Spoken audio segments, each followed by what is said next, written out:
Olivier, on va faire le tour de vos arcs de triomphe. Le premier est Lissio, une victoire attendue, une course en avant, démarrage assez tôt dans la ligne droite et pas trop d'inquiétude. Non, c'est un cheval, alors Lissio, parti, c'est un cheval que j'avais gagné déjà de bout en bout, le Grand Prix de Saint-Cloud. C'est un cheval qui avait une grande action, il fallait un peu de rythme.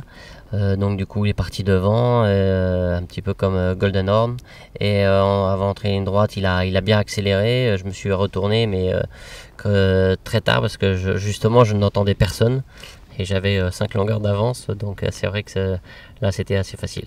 Presque étonné par cette facilité?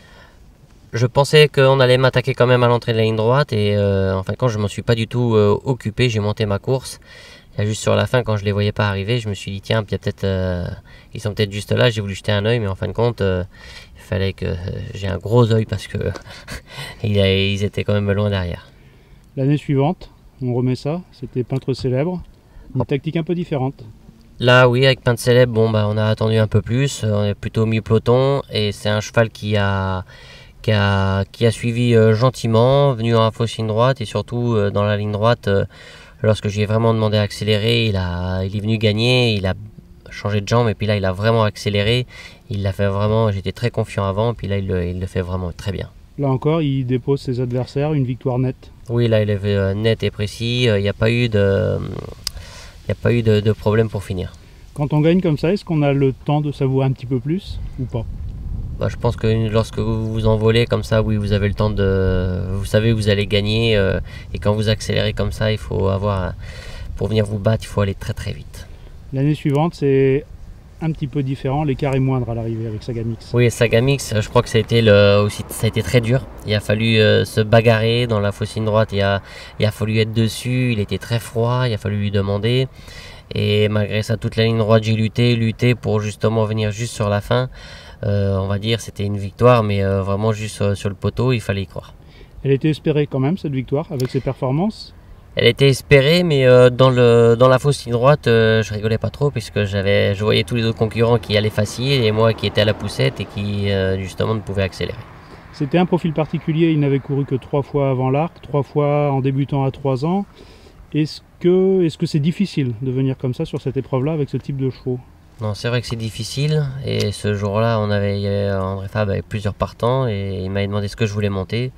Et je lui ai dit que j'étais pas l'entraîneur, que c'était lui qui choisissait, parce que moi j'étais sûr de me tromper.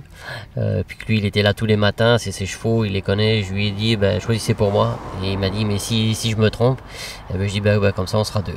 En tout cas, lui ne s'est pas trompé, vous ne vous êtes pas trompé non plus pour venir sur le poteau. Non, c'est vrai, non, puis en plus, c'est pas son premier coup d'essai. Maintenant, il totalise 7 victoires dans ce genre d'épreuve. Non, c'est un super entraîneur. Donc, quand il emmène des chevaux pour l'arc, il y a juste à regarder ses statistiques. 3 arcs de suite, c'est mythique. Oui, non, ça c'est vrai que là, on ne peut pas imaginer mieux. Alors après, par contre, il a fallu attendre un peu.